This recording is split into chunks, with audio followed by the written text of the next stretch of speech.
Hi, everyone. I'm here today with Christi DeLemos, who is an acute care nurse practitioner with a clinical background in neurosurgery, but more importantly for this context, she's the Chief of Advanced Practice here at UC Davis Health. We have an advanced practice workforce that includes over 300 nurse practitioners, as well as physician assistants, clinical nurse specialists, and certified registered nurse anesthetists, totaling over 400 providers total. The APP leadership structure and workforce has expanded significantly during Christi's leadership during the last 6 years or so. Welcome, Christi. Thank you, Lars. Christi, what is the value and what unique qualities do nurse practitioners bring to the health system, in your opinion? I think they bring our nursing perspective, different from physicians. I think that we can see the needs of the patient outside the hospital and even outside of their medical diagnosis. We really treat the whole person. And I think that makes nursing a unique specialty and a unique perspective to bring to the table and integrate into a team-based care approach. How did you get involved in leadership as a nurse practitioner? So I really believe in a worldview and looking at things outside of our own backyard. And I got involved with neuroscience nursing, which is the specialty of nursing focusing on spine and brain conditions and conditions affecting the nervous system. And I became involved at an international level and took on a position as the president of the World Federation of Neuroscience Nurses, leading 8,000 nurses across the world. And that really sparked my interest in what you can do as a leader and how you can inspire and change how we deliver care. What is the value of NPs being part of the leadership structures in the healthcare systems, and how can NPs get heard where decisions are made?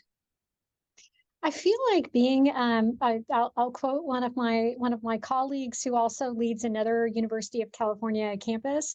If you're not at the table, you're on the menu.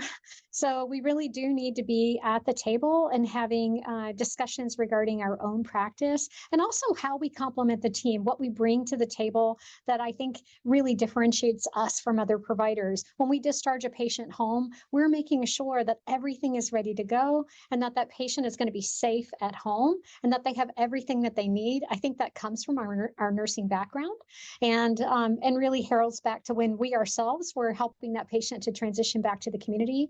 And so it's really important when we're looking at how we're structuring care that we're at the table and having those discussions.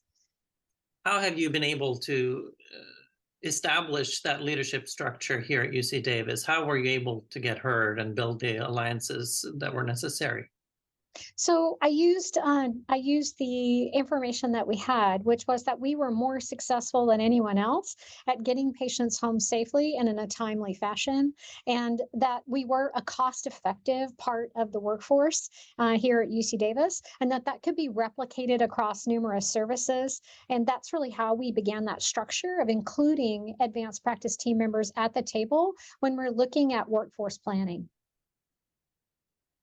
What advice can you give to NPs who are just now trying to establish new practice areas and are wanting to integrate into systems where there were no NPs before? In other words, what does good change management look like? So you're always a partner, right? I mean, I believe that any time we're trying to make a change, we need to understand the obstacles and the barriers that are in the way of that change going forward, and that it takes time for people to adjust to change. And as long as you approach it from the standpoint of partnership rather than forcing a change, you're more likely to be heard. It's also important to understand who are the strategic partners in that. Who do we need to make friends with before we start any change process? Who are our champions potentially that are going to be helpful in moving the change forward and getting yourself into a new practice area? And also, on the other hand, who are the people who are going to oppose that change, and what are their concerns, and how can we address those on the front end so that we're successful in integrating into the new practice? Can you just tell us a bit about the APP leadership structures you have helped build here at UC Davis, and perhaps what you're most proud of from your years of leadership here?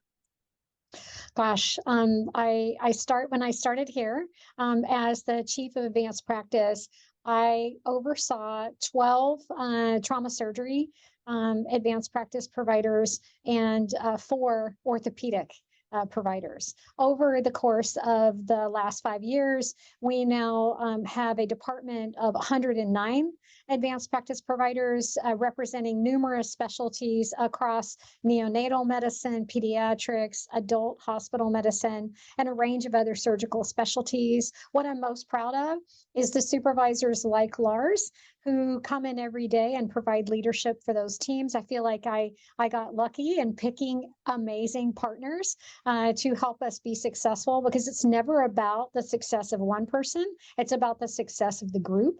And so I feel most proud of my supervisor structure that has been so successful in onboarding those more than 100 providers in the hospital. And also under your purview, we have a Director of Advanced Practice Education and Fellowships, and we have a Director of Ambulatory Advanced Practice, right? So there's quite a mature leadership structure that has come in place over the last few years. Where do you see that going? I actually see that expanding as we add and increase our footprint in terms of the workforce that helps to run the hospital. You really need leaders in place to guide and mentor the junior staff members. That's the only way that we'll create sustainable careers here at UC Davis. So I do see that expanding. I would like to add a second layer of management that will help to oversee all of the inpatient providers, and maybe even in a few years, a director of clinical operations that would oversee that provider, and then the wider enterprise, looking at benchmarks and national metrics for performance in advanced practice. What are some of the challenges right now in showing the value of APP practice? I know budgets are always a big part of developing the healthcare system and finding just the right spot for our roles in the system.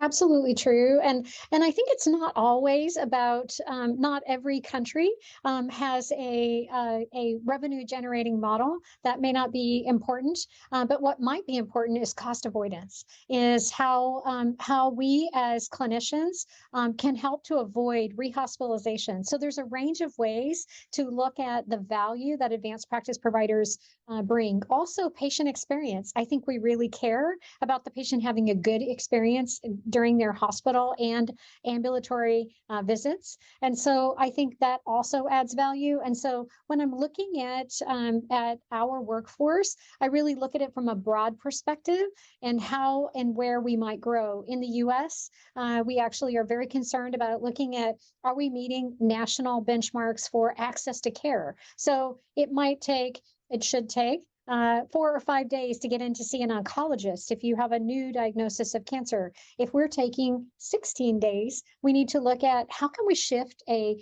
workforce of advanced practice providers to help those patients get into the clinic sooner and get their diagnostic workup and everything managed so that we can effectively manage those patients. And that's not about revenue generation. That is about patient experience and also about access to care, which is important as well. I know one of our focus areas right now in advanced practice in the outpatient setting is to make sure that APPs really have a full panel of patients that they're seeing, so that the attending specialists can be freed up to see the most complex cases, et cetera, so that everybody's using their scope of practice to the fullest and as efficiently as possible. That's exactly right. I think that when we use every provider to top of scope, number one, all of our workforce has a better experience working because they all feel valued and they all feel that they're able to do difficult, complex cases that actually highlight the skill that they have. And when we use them in a way that doesn't make sense, for example, having an advanced practice provider who can actually see patients, call back people to tell them their lab results, or walk a patient from the front of the office to the back of the office to room them, that's actually underutilization of that provider, and it's not efficient. And so our goal is to actually translate and reevaluate our workforce to sort of right-size roles so that we have every provider doing work that really speaks to the amount of skill and training they have. Thank you, Christi. That sounds like great advice.